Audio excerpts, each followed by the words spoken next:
kupitia Al-Khair Online TV. Mheshimiwa Dr. Abubakar bin Zubeir bin Ali wa Mbwana, Mufti na Shekhe Mkuu wa Tanzania, Mheshimiwa Dr. Jakaya Mrisho Kikwete, Rais Mstaafu wa Jamhuri ya Muungano wa Tanzania, Mheshimiwa Musa Azan Zungu, Spika wa Bunge la Jamhuri ya Muungano wa Tanzania, Mheshimiwa Mufti na ndugu zangu ndani ya ukumbi, naomba nitambue na kuheshimu itifaki iliyotambulishwa hapa, na kwa wote niseme assalamu alaikum wa rahmatullahi wa barakatuh. Eid Mubarak. Waheshimiwa, nami niungane na walionitangulia kumshukuru Mwenyezi Mungu Allah Subhanahu wa Ta'ala kwa rehema na neema zake nyingi zilizotuwezesha kumaliza mfungo katika mwezi mtukufu wa Ramadhani tukiwa salama na afya njema, na kutukutanisha kwa mara nyingine kwenye baraza hili la Eid al-Fitr. Tuseme alhamdulillah. Hii ni rehema kubwa kwetu, kwani wapo waliotamani kufika siku hii, lakini kwa jaala yake Allah Subhanahu wa Ta'ala haikuwezekana. Hivyo sisi tuliofika hapa leo tunapaswa kushukuru na kujinyenyekeza mbele za Muumba wetu kwa kuomba msaada wake, huku tukiwaombea rehema na malazi mema wenzetu waliotangulia mbele za haki. Kwa namna ya kipekee namshukuru Mufti na Shekhe Mkuu wa Tanzania Dr. Abubakar bin Zubeir bin Ali wa Mbwana kwa kunialika na kunipa heshima hii adhimu ya kuungana nanyi leo katika tukio hili la baraka. Aidha, nitoe pongezi zangu za dhati kwa Waislamu wote kwa kukamilisha ibada muhimu ya nguzo ya 4 ya Uislamu, yani swaumu ya Ramadhani. Sote kwa pamoja tumuombe Mwenyezi Mungu azikubali funga zetu, azikubali sadaka zetu, azikubali dua zetu na atukidhie haja zetu. Mwenyezi Mungu atujalie kuwa miongoni mwa waliopata rehema na msamaha wake katika kipindi hiki. Amin. Ndugu viongozi, ndugu Waislamu na wananchi wote, mwaka huu kwa rehema za Mwenyezi Mungu Waislamu tumefunga mwezi mtukufu wa Ramadhani, wakati ndugu zetu wa Kristo nao wakiwa katika kipindi cha Kwaresma. Hiki ni kipindi ambacho Mola wetu ametukadiria sote kwa pamoja, licha ya tofauti zetu za imani, tuielekeze mioyo yetu kwake, kuomba toba, salama ya nafsi zetu na ustawi wa nchi yetu na watu wake. Hili ni jambo la baraka na neema kubwa. Hivyo hatuna budi kudumisha upendo na kuheshimiana, vile vile kudumisha amani, utulivu na mshikamano. Tofauti zetu kiimani zijengewe daraja la kuimarisha udugu wa Watanzania na umoja wa taifa letu. Ndugu zangu, katika mwezi mtukufu wa Ramadhani tumeona Waislamu na wananchi kwa ujumla wakishiriki na kushirikiana katika ibada, wakitoa sadaka na kusaidia wenye mahitaji, kiwemo wajane, mayatima na wasiojiweza. Kwa upande wetu tuliita sadaka, lakini kwa wenzetu waliita matendo ya huruma, lakini wote tulifanya kazi hiyo kwa umoja wetu, kwa mioyo yetu, kwa matamanio yetu. Kwa Waislamu, Ramadhani ni mwezi wa kufundishana na kukumbushana uendelezaji wa maadili mema kwetu na vizazi vyetu, kuimarisha subra na nidhamu ya nafsi zetu kwa kujizuia na yale yaliyokatazwa na Mola wetu. Mwezi mtukufu wa Ramadhani hakikuwa tu kipindi cha toba na ibada, bali ni wakati ambao mioyo yetu inakumbushwa au ilikumbushwa kuonea huruma wenye uhitaji, kusaidiana na kuimarisha mshikamano katika jamii yetu. Kama inavyosema Qur'ani katika sura Al-Baqara aya ya 177, taisema Kiswahili chake, inasema wema sio tu kuelekeza nyuso zetu mashariki au magharibi, bali wema ni imani ya kweli, ni kumwamini Mungu kwamba Mungu yupo, kuamini siku ya Kiyama, kuamini malaika wa Mwenyezi Mungu, kuamini kitabu chake Qur'an tukufu na kuamini mitume yake. Lakini vile vile ni kutoa mali uipendayo kwa jamaa, mayatima, maskini na wenye uhitaji katika mifumo tofauti, aidha sadaka au zaka.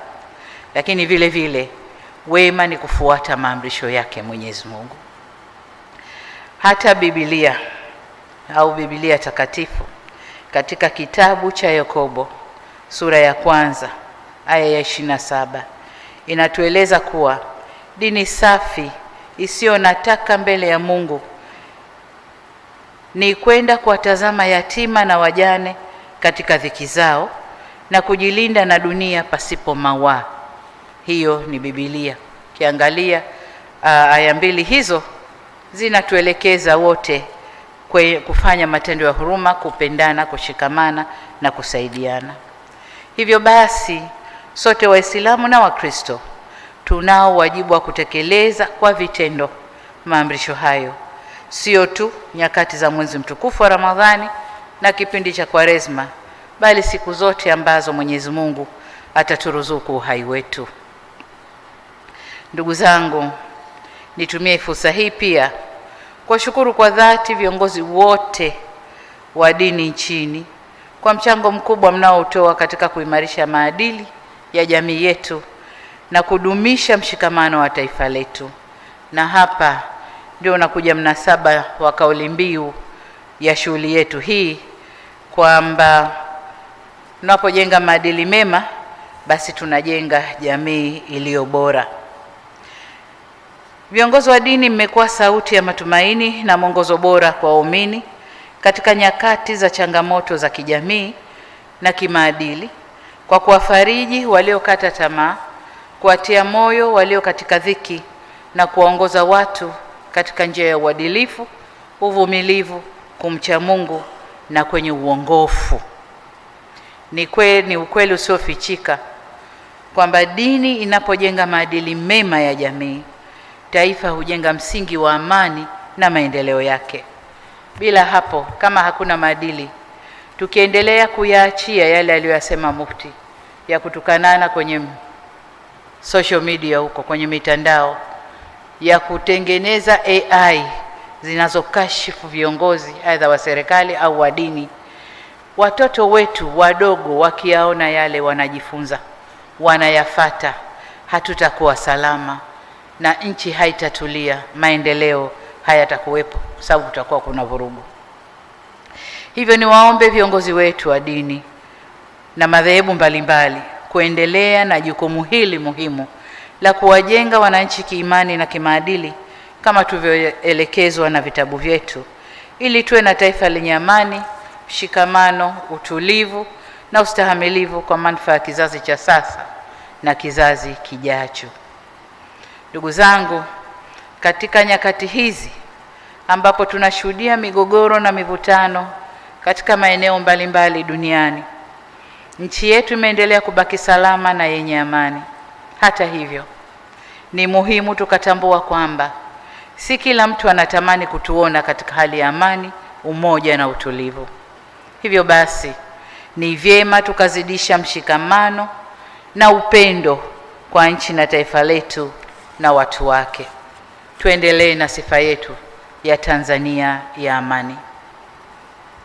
Ndugu zangu wa Tanzania, nataka niwahakikishie kwa serikali yetu itaendelea kutimiza wajibu wake wa kikatiba wa kulinda uhuru wa kila Mtanzania kuabudu kulingana na imani yake. Pamoja na hayo, ni muhimu kwetu sote kufahamu mipaka ya uhuru huo, na hatuna budi kuheshimu sheria za nchi na haki za wengine, ili uhuru huo usigeuke kuwa chanzo cha chuki, mgawanyiko au kuvuruga amani na mshikamano wa taifa letu.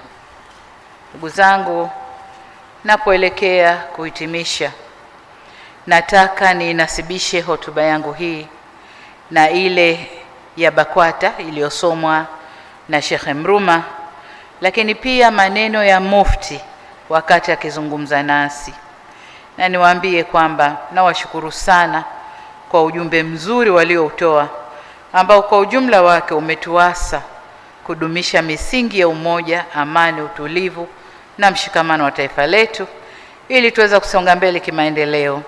Na asanteni sana kwa ujumbe huo murua. Aidha, nikupongeze Mufti na Shekhe Mkuu na BAKWATA kwa ujumla kwa uamuzi na mwelekeo wa kutaka kuimarisha huduma za afya nchini kwa kuendeleza ujenzi wa vituo vya afya katika kila mkoa na baadhi ya wilaya, pamoja na mkakati wenu wa kujenga hospitali kubwa yenye hadhi ya rufaa hapa Dar es Salaam.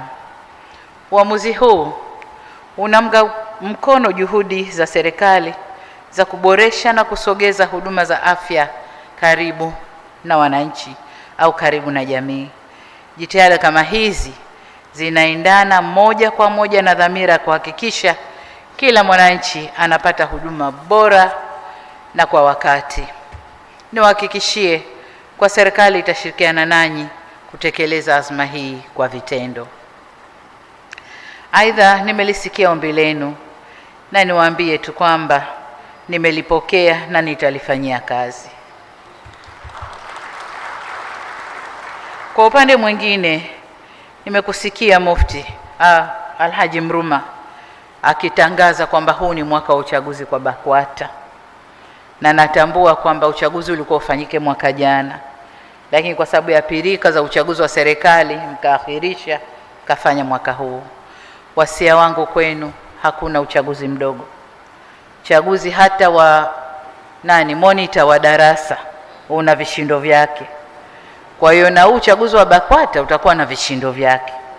Niwaombe muwe watulivu, wastahamilivu na mchaguane kwa amani, na wale watakaochaguliwa basi wakiendeleze chombo hiki, na wale ambao hawatabahatika basi watoe ushirikiano katika kuiendeleza BAKWATA na kuwasimamia Waislamu. Baada ya kusema hayo, naomba sasa niwatakie Waislamu na wananchi wote nchini sikukuu njema ya Eid al-Fitri yenye furaha, amani na baraka tele. Tuisherehekee kwa utulivu, upendo na mshikamano kama ilivyo desturi yetu wa Tanzania. Aidha, niwatakie Wakristo wote kila lenye heri katika kumalizia kipindi cha Kwaresma, na niwatakie sikukuu njema ya Pasaka itakapowadia. Baada ya kusema hayo, niseme asanteni sana kwa kunisikiliza. Wa kul aum wa antum bil khair. Assalamu alaikum wa rahmatullahi wa barakatuh. Wa alaikumus salam wa rahmatullahi wa barakatuh.